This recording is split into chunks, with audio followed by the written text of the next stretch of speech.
The current endgame in Nier Reincarnation, outside of farming events, is kind of farming memoirs. They're a little bit like artifacts in Genshin Impact, if that's a game you play, which means you get one, it randomly rolls a primary stat, randomly rolls secondary stat, and you're gonna have to pull a lot of them until you have one that has the right stat distribution. So it is a long farm, but it is a good way to increase your team's performance. And the best way to get good memoirs, which are 4-star ones, is doing the higher level floors of a specific dungeon. So today what we're doing is pretty simple. I'll just show you the team I used to clear 10th floor of the Dynast's Memories dungeon.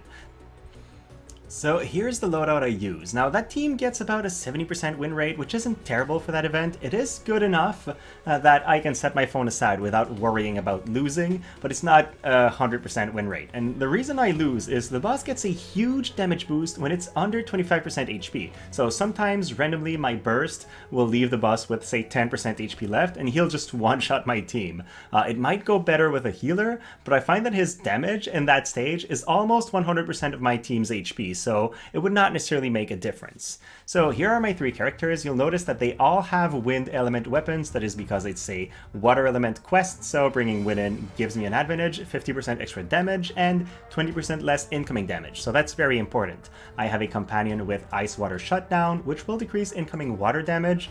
This specific companion at its current level reduces it by 12%, which is quite impactful. And then I have a bear, which increases my outgoing wind damage by 10%. So overall damage increase for my team, which is pretty good.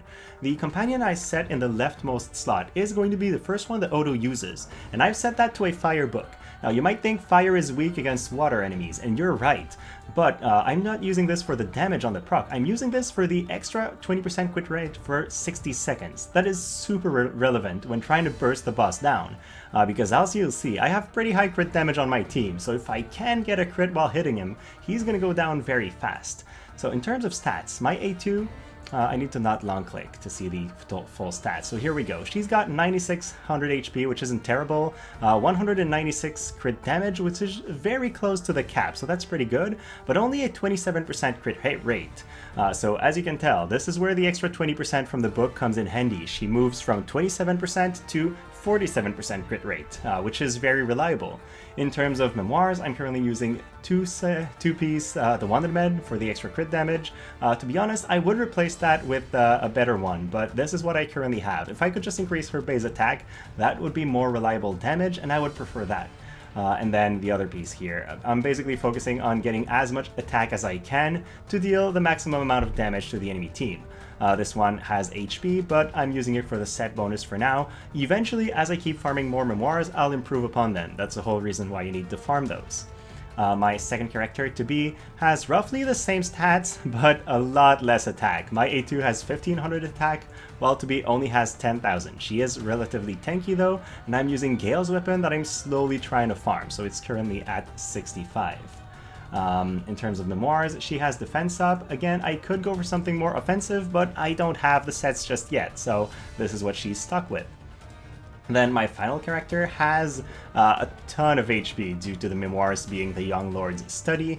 Eventually, I would like to also replace this with a more offensive set, but this is what it looks like right now.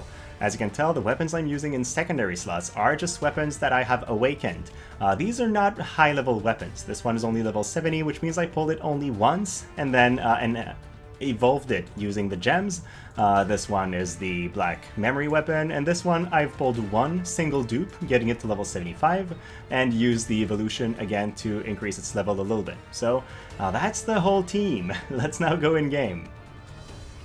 So here we are loading up the mission, and yeah, usually the way this goes is our character will be using a couple skills in the first couple waves, and then when we finally hit the boss is when we want A2 to use her character ability. That is the highest damage we have on our team. That ability has a massive crit damage increase, so if we have the book's buff while she uses her ability, the boss will take half his HP in terms of damage. It's just crazy, and that's usually our win condition.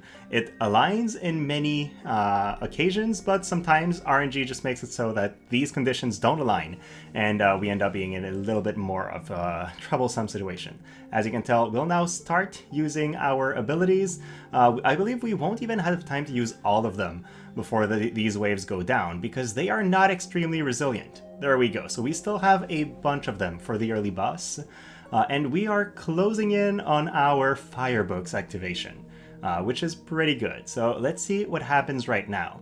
All our characters with current available abilities are going to ready them and build a little bit of a chain with those, so that's not terrible. And then the book's going to queue in as well. But it's going to happen after the boss's ability resolves, which is often the case. So he will use an ability very early on, which he already has queued. And then ideally, as I said, we want A2's ability to finish him off. But we'll see if we can make that happen.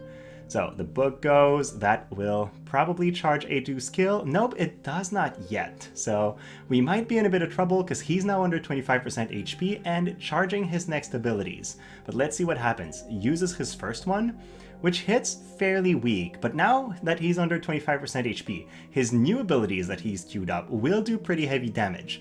I don't believe he'll have time to survive until my to-be attacks though, so we won't even get to see A2's damage. The other girls have hit hard enough to take him down before that happens. So there we go, that was the auto clear. It went pretty well, I would say. With that said, guys, I'll stop the video here. If you've enjoyed it, please like and subscribe, and then as per usual, thank you so much for watching and have a great rest of your day.